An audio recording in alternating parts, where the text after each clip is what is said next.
There is a specific kind of panic you feel when the room goes quiet. It happens when the notification light stops blinking, when the podcast ends, when the party is over, and the door clicks shut behind you. In that split second, before you reach for your phone to scroll through the lives of strangers, you feel it. A void, an ache, a terrifying suspicion that if you were left truly alone with your own thoughts, you wouldn't survive them. You call this loneliness. You treat it like a disease, something to be cured with noise, with validation, with constant low-level distraction. You believe that being alone is a sign of social failure.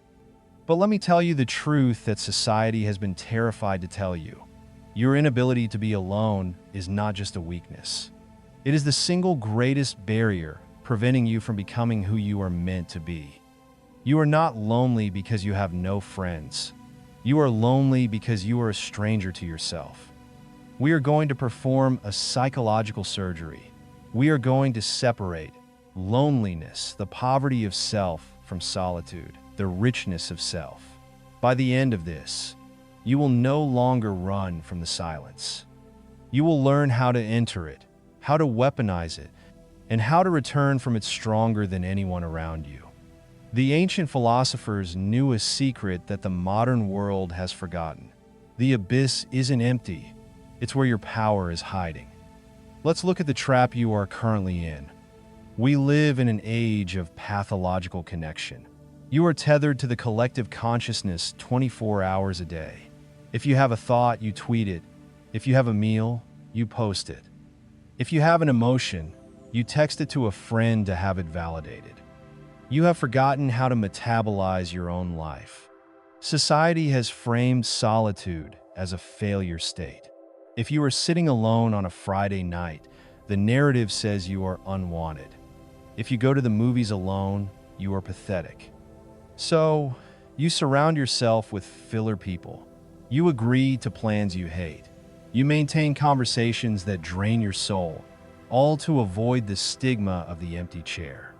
But here is the diagnosis. You are suffering from self-estrangement. When you constantly outsource your attention to screens and crowds, you atrophy the muscle required to sit with your own mind. You have become dependent on external input to regulate your internal state. The French mathematician Blaise Pascal said it perfectly in the 1600s. All of humanity's problems stem from man's inability to sit quietly in a room alone. Why is that so hard?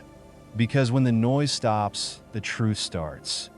When you are alone, the distractions fade, and the things you have been repressing begin to rise. The regret over that wasted year, the anger at your father, the realization that you hate your job, the fear that you aren't good enough. We use loneliness as a shield. We say, "I'm lonely," when what we really mean is, "I am terrified of what I will hear if I stop listening to everyone else." You aren't bored. You are afraid. This is the distinction we must make right now. Loneliness is the pain of being alone. It is a state of lack. It is wishing someone else were there to complete you. Solitude is the glory of being alone. It is a state of abundance. It is knowing you are there and you are enough. Most people live and die in the first category. The few who shape history, the Stoics, the inventors, the leaders, master the second. Let's go deeper. Let's look at why the brain actually needs this solitude, not just as a break, but as a biological requirement for power. Carl Jung, the father of analytical psychology, built a stone tower in Bollingen.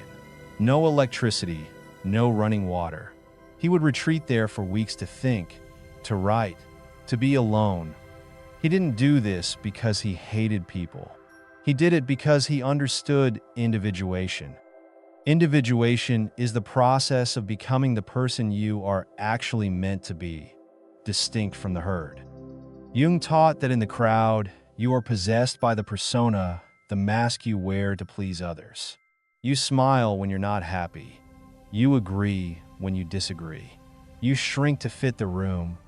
Only in solitude does the mask fall off. When you are alone, there is no one to perform for. And when you stop performing, you can finally start integrating.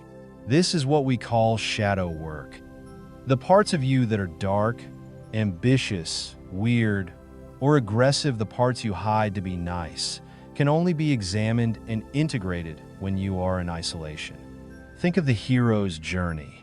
In almost every myth, the protagonist must leave the village. They go into the forest, the desert, or the cave alone. Jesus went to the desert. The Buddha sat under the tree. Nietzsche climbed the Alps. Why? Because the village is designed to keep you safe and average. The forest is where you confront your demons and find your strength. Neuroscience backs this up.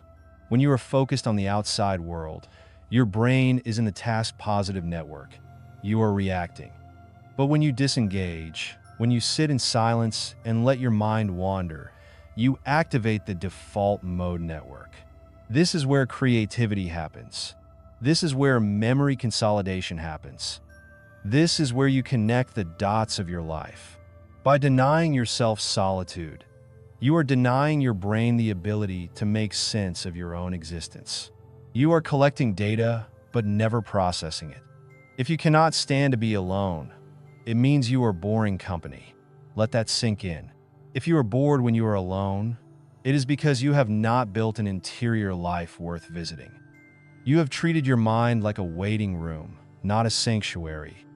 It is time to renovate the house. We have diagnosed the sickness. Now, we apply the cure. You cannot just decide to stop feeling lonely. You have to train for solitude the same way you train a muscle.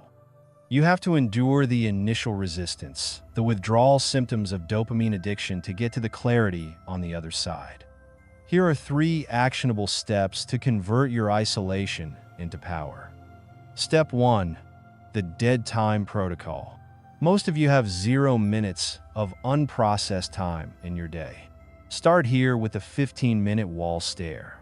It sounds ridiculous, but it is the hardest thing you will do this week. Set a timer for 15 minutes. Put your phone in another room. Turn off the music. Sit in a chair and do nothing. Do not meditate. Do not focus on your breath. Just sit. In the first 3 minutes, you will feel anxiety. You will reach for a phantom phone. In minutes 5 to 10, your brain will scream at you. It will bring up embarrassing memories. It will list your chores. But past minute 12, the dust settles. This practice breaks the dopamine loop. It teaches your brain that boredom is not a threat. You are teaching your nervous system that you are safe in your own company. Do this daily. Step 2. The journal of the shadow. Loneliness feels terrible because it is a monologue of negativity. Solitude is a dialogue. When you are alone, open a notebook. Do not write about your day. Write to the stranger inside you. Ask yourself difficult questions. Why do I feel the need to be liked by people I don't respect? What am I currently pretending not to know? When you write, you split your consciousness. There is the you who is writing and the you who is answering. Suddenly, you aren't alone. You are in a meeting with yourself. This turns isolation into strategy. Step 3. The solo expedition. This is the graduation test. You must go into a public space, a cinema, a restaurant, a hiking trail, totally alone. The rule is simple. You cannot bring your phone. You cannot bring a book. You must exist in public without a prop. When you sit at a table alone, you will feel the spotlight effect. You will think everyone is looking at you, pitying you. They aren't. They are thinking about themselves. Push through the awkwardness. Observe the room. Taste the food. Be present. By doing this, you are rewriting the neural pathway that says being alone in public is dangerous. You are proving to your primitive brain that you do not need the tribe to survive. This creates a massive spike in self-confidence. When you apply these steps, something shifts. The next time you are alone on a Friday night, you won't feel that pang of rejection. You will feel a sense of relief. You will look at the silence not as an empty void to be filled, but as a blank canvas to be painted. You will stop tolerating bad relationships because you are no longer afraid of the alternative. A person who is content in solitude is invincible. You cannot manipulate a person who wants nothing from you. You cannot guilt-trip a person who is happy on their own. When you master the art of being alone, you become dangerous. You become selective. You become real. Solitude is not a sentence. It is a privilege. Stop running from yourself. Turn around, face the void, and realize that the only person you have been looking for is you. If you are ready to stop drifting and start living, subscribe. We are just getting started.